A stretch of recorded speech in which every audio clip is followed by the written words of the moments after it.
The morning air was sharp and clean, the kind where sunlight just begins to kiss the dew on the grass, turning it to tiny prisms. I stood in my backyard, halfway through a steaming mug of coffee, still in my ratty slippers and a bathrobe that I'd seen better days. The quiet was perfect, wrapping our historic little corner of town in a soft hush. Our 140-year-old wealth, a stone-by-stone labor of love I'd spent a year restoring, gleamed in the dawn light. It wasn't just a well, it was freedom. Pure water that let my wife Rachel and me sidestep the HOA's overpriced contracts. Then came the roar. A diesel growl shattered the peace, and a cement mixer lurched backward into our yard, its chute aimed like a cannon at the well.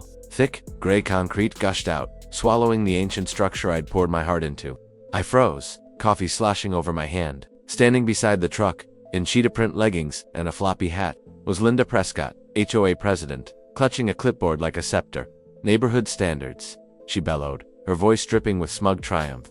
Rachel, with her watering can, dropped it, the clang echoing like a gunshot. My jaw hit the dirt. Linda wasn't just vandalizing our property, she had declared war on the one couple who held the keys to her water supply. We'd moved to this quirky edge of town for peace, drawn to a charming old property with a rare treasure, a city-approved well. Unlike our neighbors shackled to Linda's HOA water deals, we drank free, crisp water, a middle finger to petty tyranny.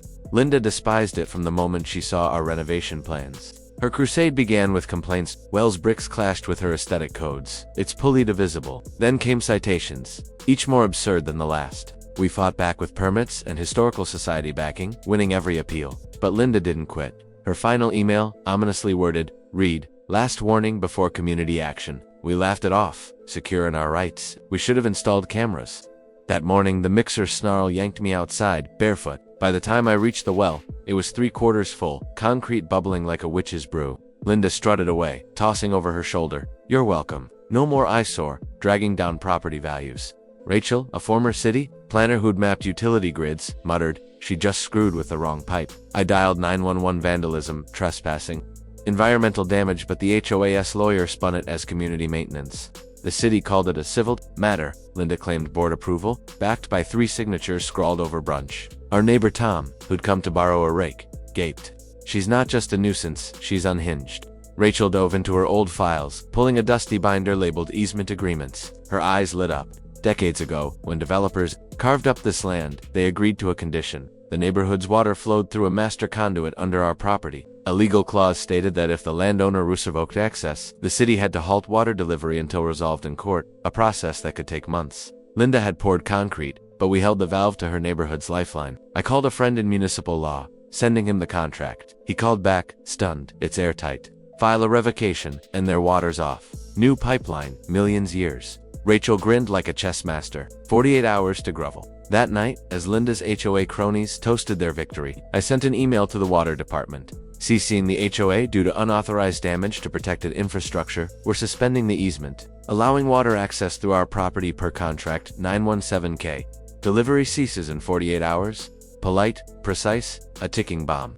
By morning, the neighborhood buzzed out with Linda's triumph, but with confusion. Her lackey Mark, parading in an HOA polo, crowed about aesthetic enforcement. They didn't know their faucets had 2 days left. Rachel pulled up the conduit blueprint, highlighting our trump card. A century-old pipeline ran under our land, never rerouted. We controlled its valve, a sleek utility panel in our yard, restored last year. Linda's HOA had built their empire. On our pressure point, I printed the easement bold in key clauses, while Rachel called her old boss Ellen at the water department. "They cemented your well." Ellen laughed. "Send the revocation. We'll honor it." A city inspector verified our panel, handing Rachel a card. "CCUs, we'll handle the shutoff."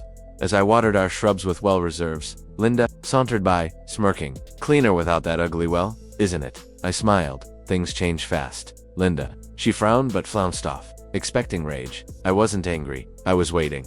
We finalized the revocation, attaching photos, videos, and a notarized neighbor's statement. At 8 p.m., I hit send. The next day was quiet, too quiet. The HOA scrambled behind closed doors, deciphering our move. At 7 a.m. the following morning, it began. A scream 2 houses down. Sprinklers failed, faucets sputtered.